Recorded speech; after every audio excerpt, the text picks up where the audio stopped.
everyone, my name is Cornelia. Welcome back to my channel. The name of my channel is Cornellia's Chronicles. So I'm making this video today because it's the end of MD3 and now the grades are in.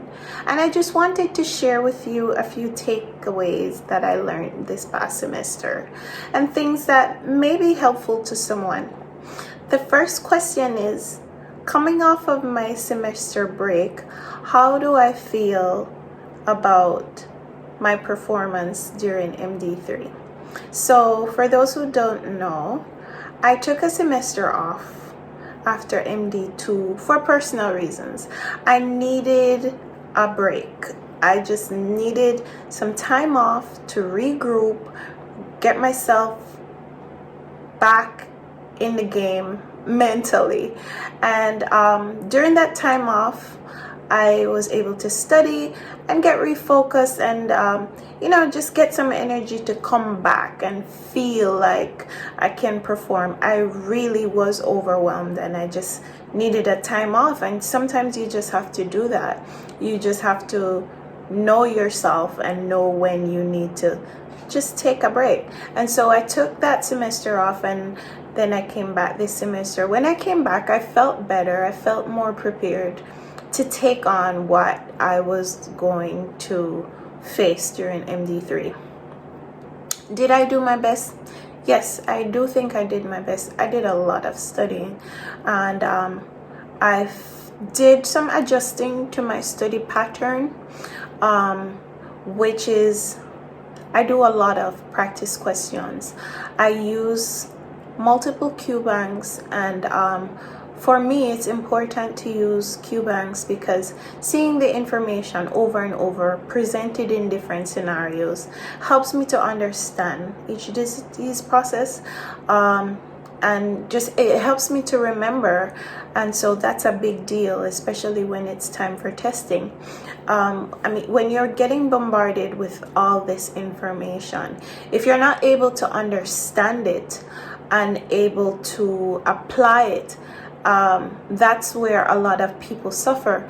And for me, that's very important to be able to understand and apply the information, and hence I use a lot of Q banks. Does that work for me? Yes, sometimes I do have to do a little bit of tweaking for each class, but I always go back to it no matter what. I do my supplementary reading. I do go through my PowerPoints, and I do take notes in class, but I do my supplementary reading, and I always go to my Q banks. Do I have a study partner? Yes, I do have a study partner. Everyone needs an accountability partner. Even though you have to be self-motivated to get through medical school, everyone needs someone to say, hey, friend, you're slacking. You need to, get yourself together. And so, yes, I have one of those. And the second advantage I have is that I have housemates who are my cohorts. And so it helps that, when I hear her studying, if I'm over here sleeping, I know, okay, I've had enough sleep now. It's time to get up and study, or vice versa. So, we keep each other accountable in some way, shape, or form. We help to pull each other. If we see the other person slacking, we say, hey, get it together. So I think everyone needs that because it's a hard program, and you're away from your families and friends, and sometimes you do get depressed because it's a lot of work and it's hard work. So sometimes you may get down with different things. Some people have personal issues, some people have their families to worry about, some people have children. And so if you do have a good friend to help you out, it's always helpful. So yes, I do recommend a study partner, and I do have one. What resources do I use? Well, I have my first aid book, and everyone knows that the first aid book is med school Bible. It's the medical school Bible. You can't do it without it. It is what it is. It has all the high yield principles that you need to know. And I find myself from time to time going back to it to eliminate the fluff. Because sometimes when you're presented with stuff in a classroom, you get a PowerPoint that is so dense, has like 120 slides. It's not all high yield. And who's going to sit and read through that? Not me. No, my attention span is too short. So maybe I might read through it once, but that's it. I take my notes in class, and then I go to my first aid book, or I go to my Kaplan book, and then I go to my UWorld Q Bank. So the Bible, first aid book is a must. I recommend everybody has to have one. You have to have a good Q bank. Most people will debate between UWorld and Kaplan. I did a lot of research before I paid for my UWorld Q bank. A lot of people recommend it. It's hard. The questions are challenging, but I think it's well worth it. I like Kaplan too, but my two favorites are the RX and UWorld. Some people like Amboss, and there are others, but those are the four more popular ones. And then I use the supplementary textbooks as well that are recommended for each class. I don't always go out of my way to buy them because there are so many other books. The information is all the same in all of them. It's just for you to pick out the high yield stuff and know what you need to know. But those are my recommendation. You have to have your first aid book. You have to have a good Q bank, and anything else is just supplementary. That is. It all depends on how you study. Some people can sit and read through a book and they can test well. I can't do that. It's all about application for me. If I can't apply the information I just read, then I'm just going to fail my exam. Because if I can't picture it, then it's hard for me to remember. Because it has to make sense, and that's how it makes sense to me. Seeing it in different scenarios, presented in different ways in a question form. Because ultimately, we're practicing to pass our STEP exam. So what better way to prepare than to do preparation questions? I don't know, just my thoughts. The importance of starting off strong in your semester. My study partner always says, you have to get money in block one. And I feel like that's just the truth. You have to start off the blocks strong. Because for me, I start off strong and then I dip in block 2. Then I come back up in block 3, plateau, and try to finish strong for block 4. But sometimes you get burnt out by block 4. And so, you have to make the stronger portion of your grade in the beginning. So if you dip, then you won't suffer too bad, because dipping for some people can mean a fail. It's a big difference between an A and a B and a C and a F. So I recommend always starting off strong. Get money in block A. So if you dip in block 2 like I do, you won't suffer too bad when it comes up to block 3 and 4. Speaking of which, we suffered quite a bit, my cohort, well, the entire school, because Corona showed up during the end of block 3. And as a result of that, my school kind of combined block 3 and block 4 information, and so we were tested on both at the same time, and that was rough. So if you weren't doing well in block 1 and block 2 and you failed block 3 and 4, which was more than 50% of your final grade, you're SOL, literally. And so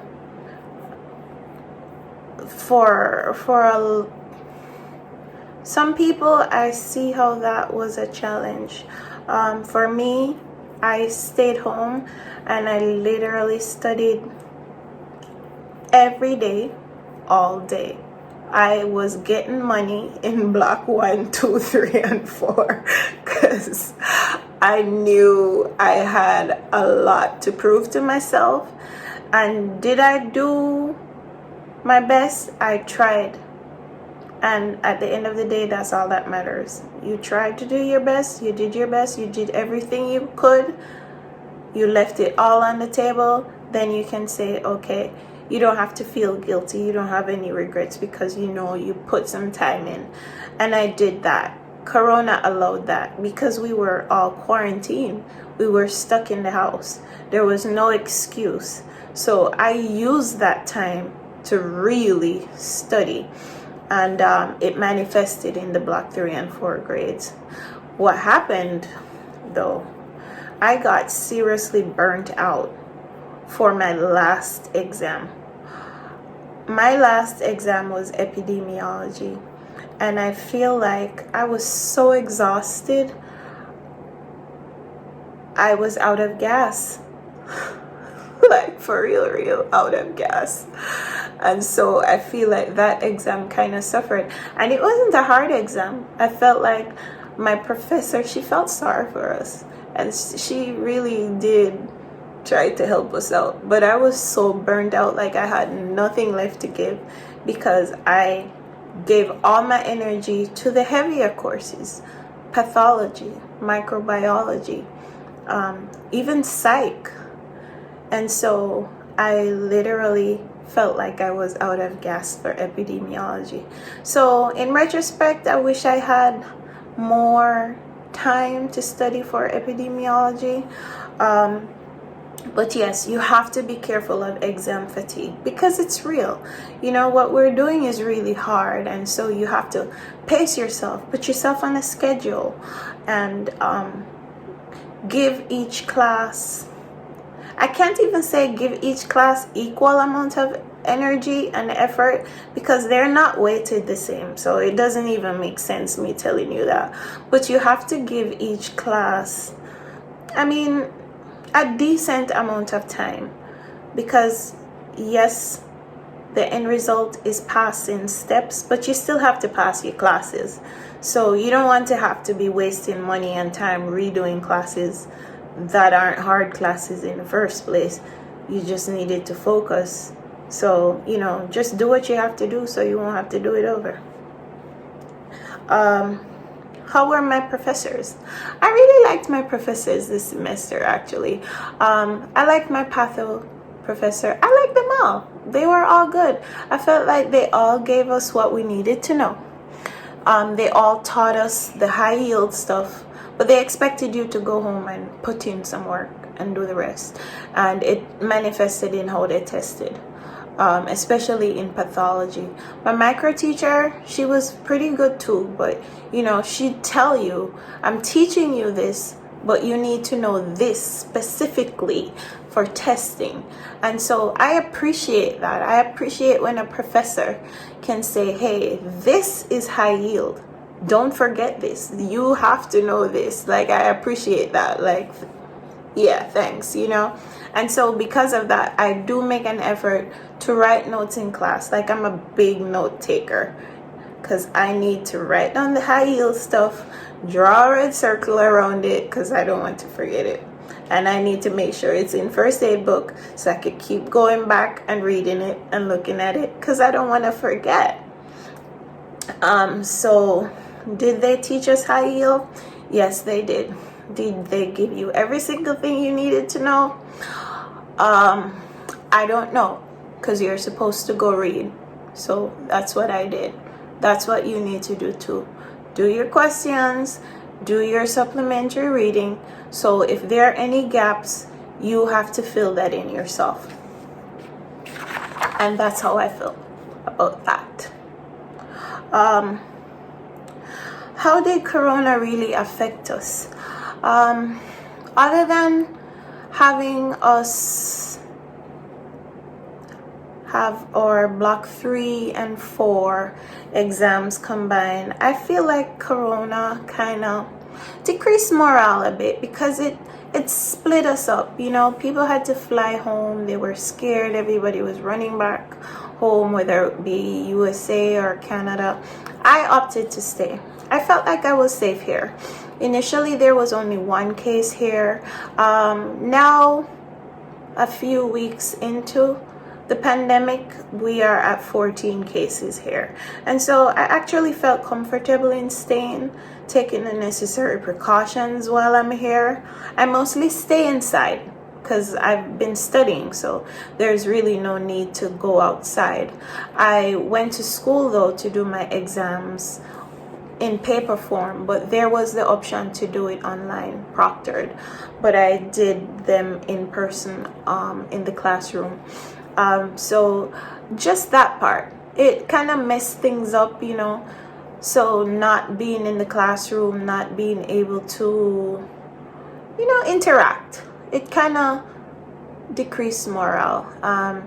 And for the upcoming semesters, for classes like PDI that are hands-on practical learning things, you know, when you're learning patient assessment, I'm a little concerned about that. How am I going to do PDI online? Luckily for me, I have a nursing background, and so I'm able to channel the little that I know. I know it's in a different capacity that you're taking care of the patient, but just my interaction with patients and patient care skills, I can channel that into PDI. But what about those that don't know how to do a patient assessment? How are you going to learn that stuff online? So that's one of my challenges and concern that coronavirus has created, that gap in my education. Because I mean, our professors are humans too. So if the students are online, they don't want to come to the class. They want to stay home and stay safe with their families too. And I feel like that's quite reasonable. But so I just have to wait to see how that's gonna play out. But I'm a little concerned about that. So that wraps up all the questions that I wrote down. I'm hoping that was able to help someone. If I missed anything, please write a comment below. Ask your question. I am willing to answer it, and I will do my best to answer your question. If you have any resources that you would like to share in addition to the ones I have mentioned, feel free to comment as well. Thank you so much for tuning into my channel, and as I said, I hope this was helpful to someone. Like, subscribe, click the notification button, come back, look out for my videos, leave a comment, share the video. Thank you so much. Bye bye.